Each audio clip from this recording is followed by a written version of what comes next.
অৰুণোদয় 3.0 আঁচনিৰ সুবিধা লাভ কৰি থকা বা আবেদন কৰা সকলো হিতাধিকাৰীৰ বাবে আজি এটা অতি জৰুৰী খবৰ লৈ আহিছোঁ। অসম চৰকাৰৰ তৰফৰ পৰা এটা নতুন নিয়ম বাধ্যতামূলক কৰা হৈছে। শোণিতপুৰ জিলা প্ৰশাসনৰ এই জাননী অনুসৰি এতিয়াৰে পৰা অৰুণোদয় 3.0 অৰুণোদয়ৰ পইচা অহাত অসুবিধা হ'ব পাৰে। কথাখিনি শোণিতপুৰ জিলা প্ৰশাসনৰ এই জাননী অনুসৰি এতিয়াৰে পৰা অৰুণোদয় 3.0 ধনৰাশি আধাৰ পেমেণ্ট ব্ৰিজ ছিষ্টেমত অৰ্থাৎ আধাৰ ভিত্তিক ব্যৱস্থাৰে প্ৰদান কৰা হ'ব।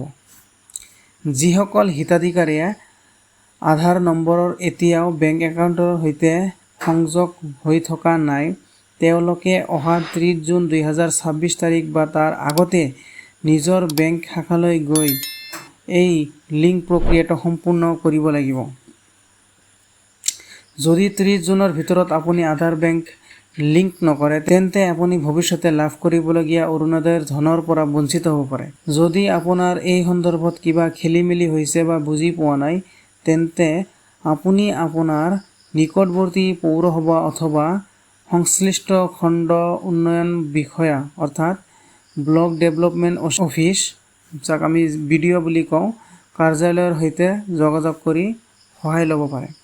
গতিকে পলম নকৰাকৈ আপোনাৰ নিজৰ বা ঘৰৰ আন সদস্যৰ যাৰ অৰুণোদয় একাউণ্ট আছে, তেওঁলোকৰ আধাৰ লিংকটো চেক কৰক আৰু বেংকত গৈ এই কামটো সোনকালে কৰাই লওক। ভিডিঅ'টো যিমান পাৰে সিমান শ্বেয়াৰ কৰক যাতে সকলোৱে সময়মতে এই খবৰটো পায়। চেনেলটো প্ৰথমবাৰলৈ চাইছে যদি ছাবস্ক্ৰাইব কৰিবলৈ নাপাহৰিব। ধন্যবাদ।